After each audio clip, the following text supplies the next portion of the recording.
Time now for Rocky Jordan.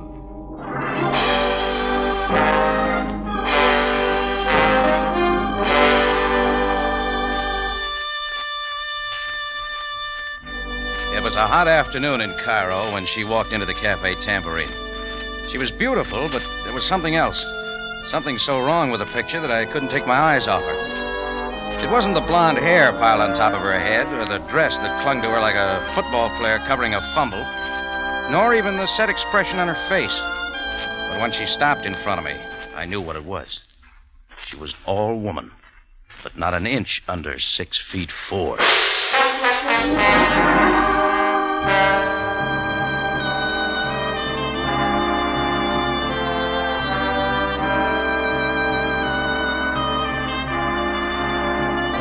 Again, we bring you a story of adventure with a man named Rocky Jordan, proprietor of the Cafe Tambourine in Cairo. Cairo, gateway to the ancient East, where modern life unfolds against the backdrop of antiquity.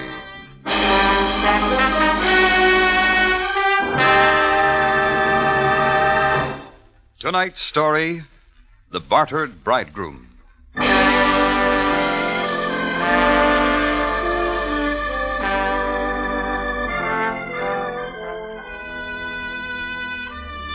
We've had a pretty fair assortment of customers in the Tambourine. Almost anything on feet. But when I looked up into that icy-faced 6'4" blonde female, I knew we had our first Amazon. You're ready, Mr. Jordan? Ready? You're wasting time, Jordan. I didn't catch the name. Lily Caroff. You're being rude. The face is familiar. Maybe we met in Istanbul. No, Jordan. Alexandria, maybe? The arrangements are made. You're stalling. Look, suppose we take it from the top of the page, Miss Cairo. Naturally, you're interested in the money. This, too, has been taken care of. Now about the ceremony. Ceremony? The wedding. Be there in an hour. Oh, sure. I'll be there in plenty of time. I'm a great believer in weddings. Oh, by the way, who's getting married?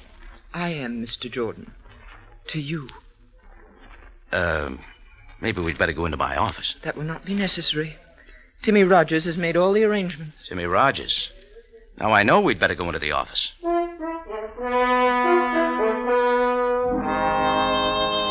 She sat across the desk from me and lit a king-sized cigarette. The hand that held the match wore a queen-sized diamond. It sent a reflection against the wall. I didn't like the way the reflection quivered. Her face was under control, but her hands gave her away. She was a nervous bride. Timmy should have explained these details. If I know Timmy Rogers, he doesn't bother with details. That's unfortunate. Nevertheless, in 1 hour, you and I shall be married. You will receive $5,000. Is that clear? Oh, very. It is not enough money? Oh, it's not entirely it, Miss Caroff. Having never been married before. You're being rude again. I plan to leave Cairo immediately after the ceremony. Really? Tell me, Miss Caroff, where are we going on our honeymoon? Enough, Jordan. I will not be insulted further. You will receive the $5,000 as soon as I have sold my interest in the Club Fashad. Fashad?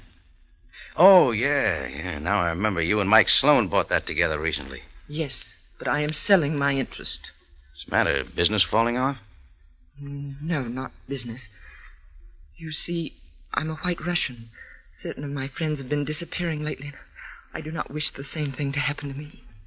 I see. But this is not what I came to talk about. Now, the wedding... Look, Lily, I've got news for you. I'm not in the mood for marriage. Your moods do not interest me, Jordan. You are going to marry me. Well, I'll admit you're more persuasive with a gun. You will not refuse me. Maybe it didn't occur to you, Lil, but you can't marry a dead man. Come on, put the gun away. There are many other ways to make certain you do not back out. Jordan, be at my club in 1 hour. It means your life.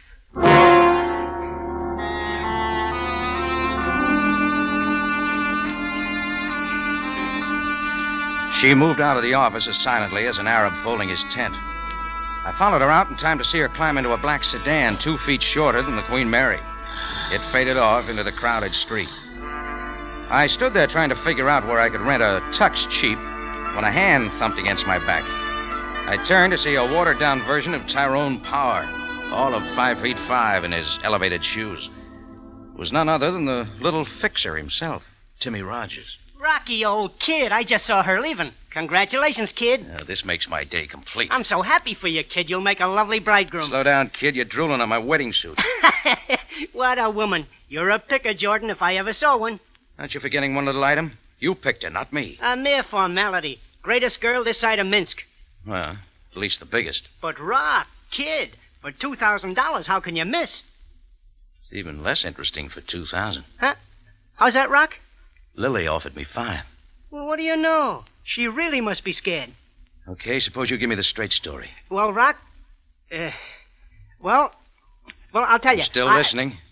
Well, look, why don't you and I go into the bar for a drink, Rock, and I'll tell you all about it.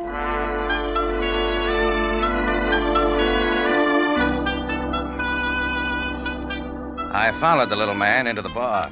We pulled up on a couple of empty stools by the open front door. Timmy Rogers rubbed his hands, licked his lips, and ordered a double orange blossom. Orange blossom for a wedding day, huh, Rock?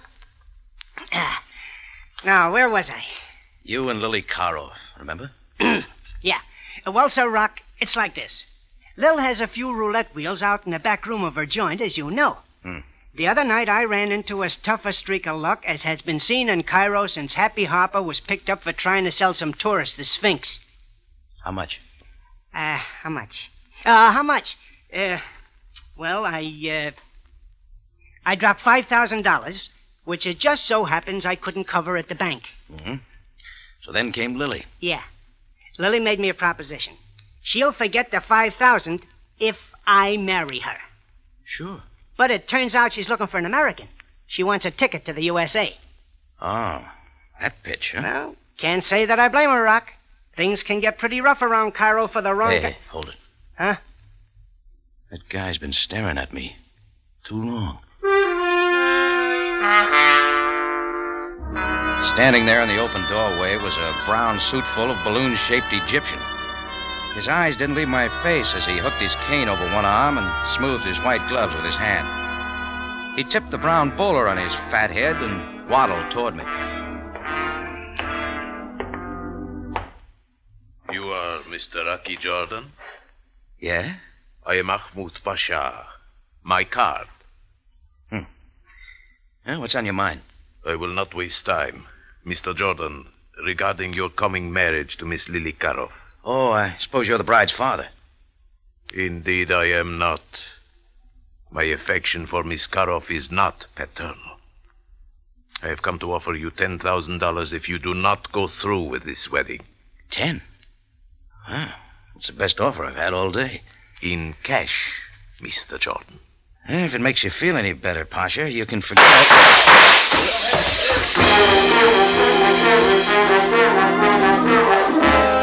I hit the floor fast. Over my head, the big mirror behind the bar shattered and rained glass. When the rain stopped, I jumped up and raced for the door. Outside, there was a dent in the usual late afternoon traffic, and down the street shot a black sedan. It was the same car Lily Cairo had stepped into 15 minutes ago. Well, that gave me something to think about as I walked back into my cafe to survey the damage. The man in the brown bowler had vanished. Underneath a table, his broken cocktail glass in his hand, was Timmy Rogers. I helped him to his feet.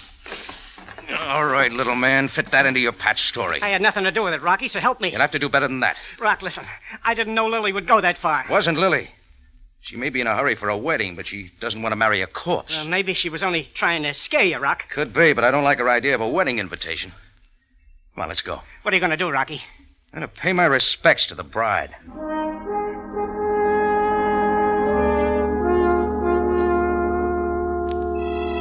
It started with an Amazon looking for a husband, and then a two-bit gambler with a sense of humor. Then in comes a fat man in a brown bowler who wants to pay for no wedding at all. Rocky Jordan, Bartered Bridegroom. I shoved Timmy Rogers into a cab and hopped in behind him. I gave the cabbie the address, Club Facade. 10 minutes later, we pulled up in front of a big streamlined white building. I paid the driver, and we got out. The sign on the door said not open until 7 o'clock.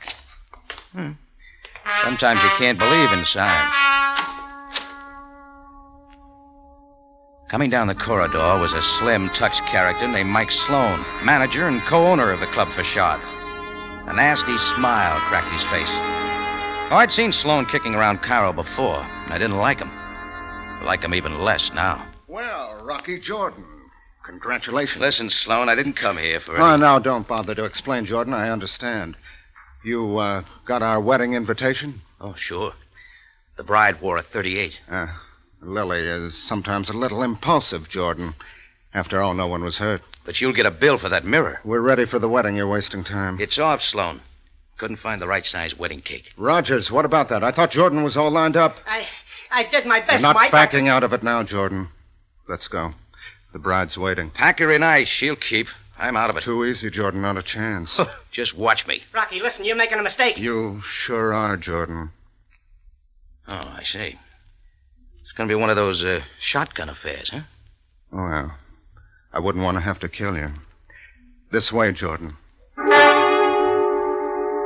The gun in Mike Sloan's hand didn't move. It buried itself into the middle of my spine. Timmy Rogers wrung his hands and trailed along behind us. Sloan walked me down a thick carpeted corridor, and we turned left into the main office of the Club Facade. The blinds were drawn. Sloan slammed the door behind us. Coming toward me from the other side of the room was Lily Karoff, with gold earrings swinging like pendants. She was poured into a glaring red dress that revealed an awful lot of the new look. Well, Jordan, I see you couldn't pass up the money. Tell your boy Sloan to get the gun out of my back, and I'll show you how fast I can pass it up. Mike, is everything prepared? Ready and waiting, Lily. In fact... Lily, my flower. Lily, what's happening? It was the balloon-shaped Egyptian in the brown bowler, his cane still draped gracefully over one arm. As he paddled toward us, his mouth fell open. Inside was a small fortune in gold fillings. What are they doing to you, my delicate Lily? Ahmed, please leave at once. I do not need your help. But, my Lily, I'm here to protect you. These men, they are making a fool of you. Do not believe Get out of here, Pasha. This is out of your range. Please, Lily, my blossom, I beg you to see reason. These men, they only mean to do you harm. The lights. Where are the lights? Help!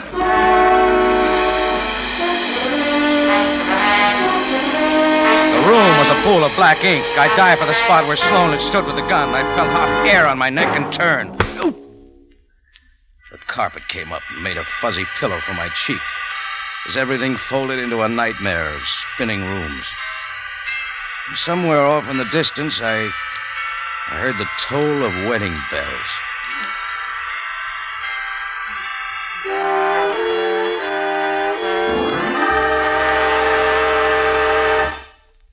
Tonight's story continues in just a moment. We're sure you listeners, many of whom have written letters to CBS, are happy to know that Rocky Jordan is back on the air.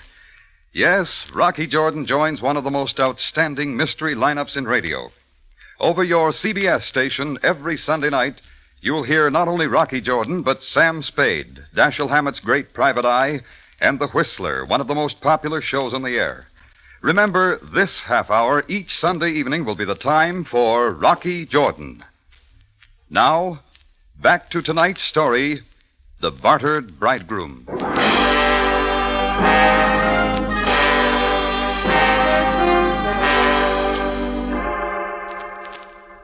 It was still the office of Lily Karoff. I opened my eyes into a stream of water cascading down my nose. It was coming from a big white pitcher. Holding the pitcher was Sam Sabaaya, captain, Cairo police. Well, Jordan. You know, Jordan, on you, this carpet looks very good. I wish I could say the same thing for my head. Oh, what happened, Sam? Nothing unusual for you, Jordan. Only murder. Look, beside you. Lily? Miss Lily Karoff, quite dead. Like a model for a detective magazine cover. Only she is not posing, Jordan. Okay, Sam. Am I booked? Not yet, Jordan. Not yet.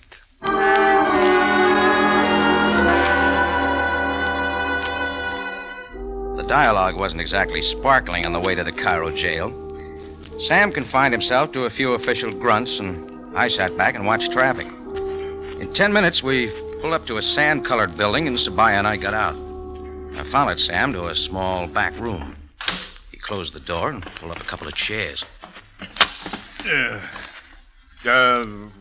Coffee, Jordan? Oh, I need more than coffee, Sam.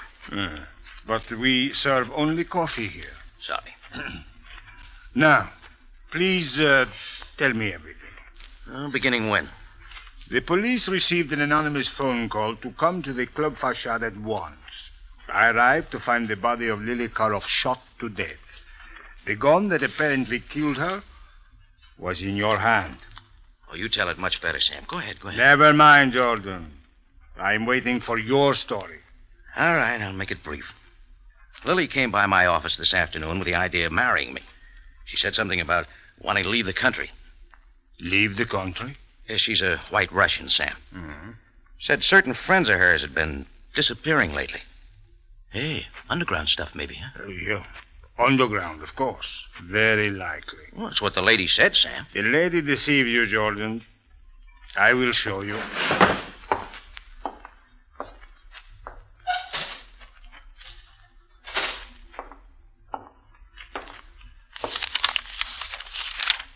Now, here we are. A complete report on any and all underground activities in Cairo in the past year. Look, not one case of unexplained disappearance, as you call it.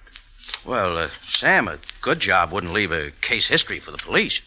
Jordan, I'm afraid you have been taken in by this fantastic story. Live and learn. Well, anyway, after Lily, my next caller was Timmy Rogers. He's a small-time gambler. He gave Lily the idea about marrying me. Mm-hmm. Go on. Then a short, fat man in a brown bowler shows up. Lily's stage door Johnny. He tries to buy me out of the marriage. Jordan, I'm trying very hard to believe you. So then Mike Sloan, one of Lily's boys, shot up my place just so I wouldn't forget. It's my wedding day. All right, I went to Lily's to set everybody straight, and that's where you found me. Jordan, what about this man in the brown bowler? His name is Ahmud Pasha. You got anything on him, Sam? Certainly, Jordan. Ahmud Pasha happens to be one of the richest men in Cairo. Yeah, but... And the most respected. He is a business broker of high reputation. He buys and sells business enterprises. Like nightclubs? And why not? Jordan, you are beginning to waste my time. It is not likely that you killed Lily and then struck yourself on the head. Therefore, I shall release you with the usual warning. Jordan, do not... Oh, not again, Sam. I've heard that speech before. No, I'm not leaving Cairo. I like it here.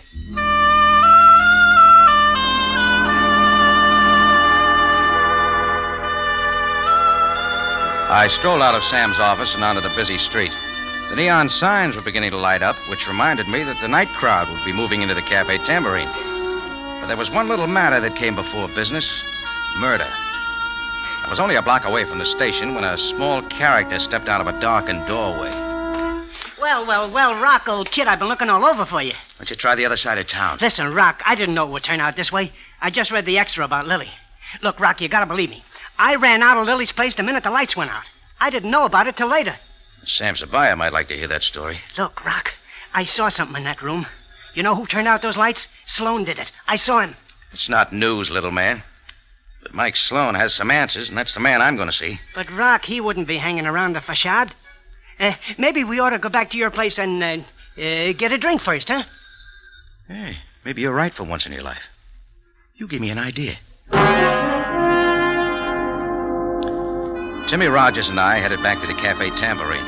At every corner, Timmy looked 4 ways before crossing the street. It was exactly 7:30 when we walked in the front door. I worked my way through the crowded tables toward my office. Timmy Rogers hung on my coattail like a scared kid at a bargain counter. I opened the door. Just as the books were beginning to balance, I knew I had to throw them all out of the window. Sitting behind my desk was the man I was looking for, Mike Sloan. He was dead. 3 holes neatly punctured the starched white shirt front of his tuxedo. Rocky, is he dead? Shut the door. Rock, What's that? It's a calling card. Sloan had it crumpled in his hand. Gee, Rock. Let me see Yeah, it. not so fast. Here. What? There's nothing on it. Just a dirty orange spot. Try turning it over, Timmy. Makes more sense that way. Rock. It says Ahmed Pasha. You guessed it. It's his calling card. Then that means Ahmed Pasha left it there? Oh, not likely. Maybe Sloan was trying to tell us something. You're right, Rocky. Sure. Ahmed Pasha was in love with Lily and she wouldn't have him. So when he couldn't stop the wedding, he killed her. And Sloan saw him do it. It fits that way. And maybe it does, Rocky. What are you going to do now? Find Ahmed Pasha. Well, I don't know, Rocky. The Pasha didn't strike me as that kind of a guy. Maybe we're jumping to conclusions, Rocky, huh? Maybe not. Well, I don't know. That isn't much proof. Ahmed Pasha just doesn't look like the kind of person who would commit murder. Are you going to call Sabaaya? Yeah, later. There's one other call I'm going to make first. Where's that, Rock? The card says office number 17 Kadru Street. Well, pretty late for calling at Pasha's office, isn't it, Rock? Oh, just a hunch, that's all. Coming with me? Yeah, well, okay, Rocky. I guess so. We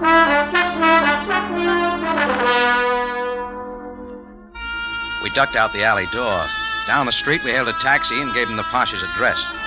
As we weaved through the night traffic, wheels in my head ticked along with a cab meter. Everything added up like a traveling salesman's expense account. It fit now. I wouldn't be throwing any more books out of the window.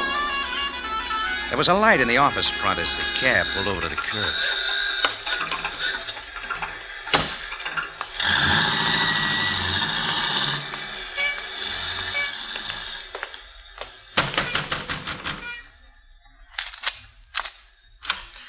What is it, please? I'm looking for Ahmed Pasha. Is he here? It's rather late. No, he's not in. Do you mind if we step inside? Well, very well. You are also from the police? Rocky, maybe we better get out. No, not exactly, sweetheart. Ahmed Pasha left a calling card at my place. I'm returning the call. Then you are not the police? No. When were the police here? A while ago. I don't remember, please. Ahmed Pasha is not here. I cannot help you. I have not seen him all afternoon. Oh, just calm down. We'll make this short. Please don't ask me any more questions. It is time to close the office. I must go home. One thing more. Any idea where we could find him? Perhaps at his hotel. That is all I know. Oh, yeah, the Parner. No. The Hotel Shepherd. Room 614. Oh, yeah. Yeah, sure, that's it. Sorry to bother you.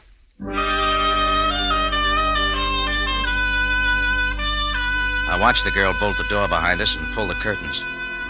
So Sam Sabaaya had paid his respects to the Pasha after all. Didn't look like his luck was any better than mine. Timmy Rogers had something in his mind. It's this way, Rock. The Pasha shows up in your cafe and I get shot at. Then he comes to the wedding and Lily gets killed. You know, Rock, I don't think I'm in a hurry to meet that Pasha again. See what you mean. Look, Rock, why not let Sabaaya handle it? If you go up there to Ahmed Pasha's hotel, you don't know what might happen. Timmy, I think you got something there. Maybe it would be a nice idea to have Sabaaya along. Sure thing, Rock. That's playing it smart. Oh, come on, we're wasting time. And not we, Rocky. If Sabaaya is checking on Ahmed Pasha, I'm next. I don't want any part of that police station. The last time I dropped in to see Sabaaya, I stayed 30 days. All right, see you around, Timmy. Yeah, sure, Rock. See you around. I found the nearest phone booth and dialed police headquarters. Sabaaya was gone for the night. My next stop was the Cafe Tambourine. Nothing had turned up. Mike Sloan was still sitting behind the locked door to my office, and I left him there. That made it complete. There was only one item left on my list. Hotel Shepherd, room 614.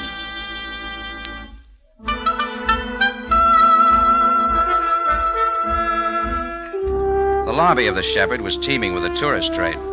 I strolled over to the main desk and waited for a pith-helmeted Englishman to collect his mail. Then I moved in. Rocky Jordan, I say, it's good to see you again. Where you been? Oh, usual places, Archie. Ah, what's on your mind, Rocky? Archie, you got a small favor. Oh, Rocky, the last favor you asked of me almost cost me my position here. Oh, sorry to hear it. This one's going to be easy. Oh, yes? What is it? I want the key to room 614. Really? Oh, no. Oh, now, Rocky. Oh, there you go again. Oh, this is important, Archie. Oh, I can't do it, Rocky. Sorry. I'd really be discharged doing a trick like that. Besides, that's Ahmed Pasha's room. Don't you know that? Well, he's a permanent guest Look, here. Archie, I said it was important. Oh, well, I'd like to, Rocky, but you know... Thanks, Archie. I knew you'd help me out. Archie's a real friend. He made like he didn't even know I'd slipped him the 10 spot when he handed me the key. Being in Shepherd's was like old home week. When the little numbers on the door said 614, I stopped. This was the end of the line. I put the key in the lock. I gave the doorknob a quick turn, kicked the door open, and dived for the floor inside. When the shooting stopped, I reached back with my foot and kicked the door closed. In the thick darkness, I started crawling for the spot the shots had come from. I figured he wouldn't move, but I was wrong. I met him halfway. He didn't have time to shoot again.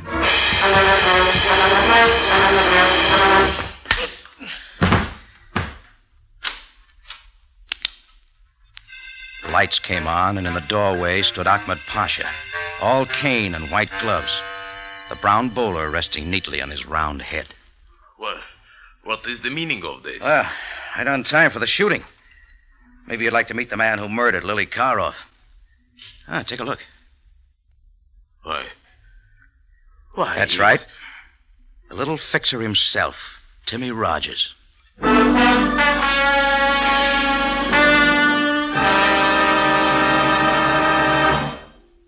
Rocky Jordan will be back in just a moment.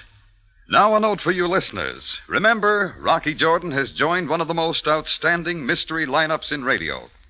Over your CBS station every Sunday night, you'll hear not only Rocky Jordan, but Sam Spade, Dashiell Hammett's great private eye, and The Whistler, one of the most popular shows on the air. Remember this same time, each Sunday night, for Rocky Jordan. Now for the ending of tonight's story.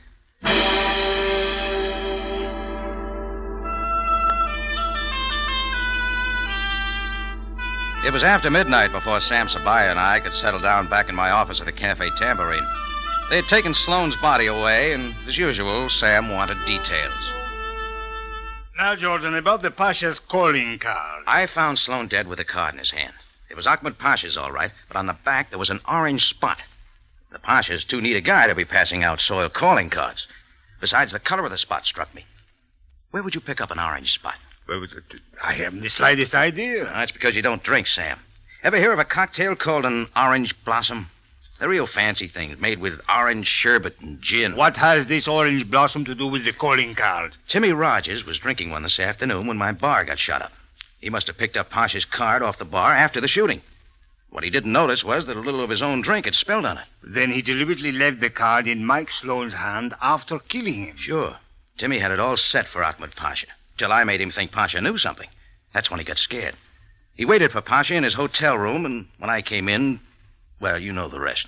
He fired at a swinging door. So Timmy killed Lily and then Mike because Mike had seen him do it. Now, the whole scheme was simple, Sam. It was Timmy's idea to set up the phony White Russian scare. That was to get Lily out of town so he and Mike could take over a money-making nightclub. They were going to buy her out for almost nothing. And at the same time, Timmy could square the $5,000 he owed the club. A good scheme it was, too, Jordan. Except that Timmy Rogers lost his head and killed Lily when Ahmed Pasha threatened to expose them.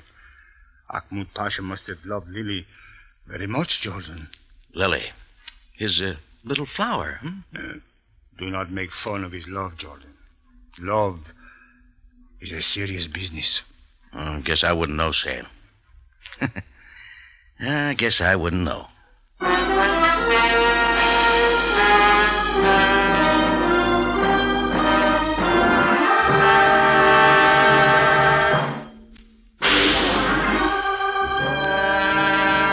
Rocky Jordan is presented from Columbia Square in Hollywood and stars Jack Moyles in the title role. Tonight's story was written by Gomer Cool and William Krug, produced and directed by Cliff Howell, with original music by Milton Charles. This is CBS, the Columbia Broadcasting System.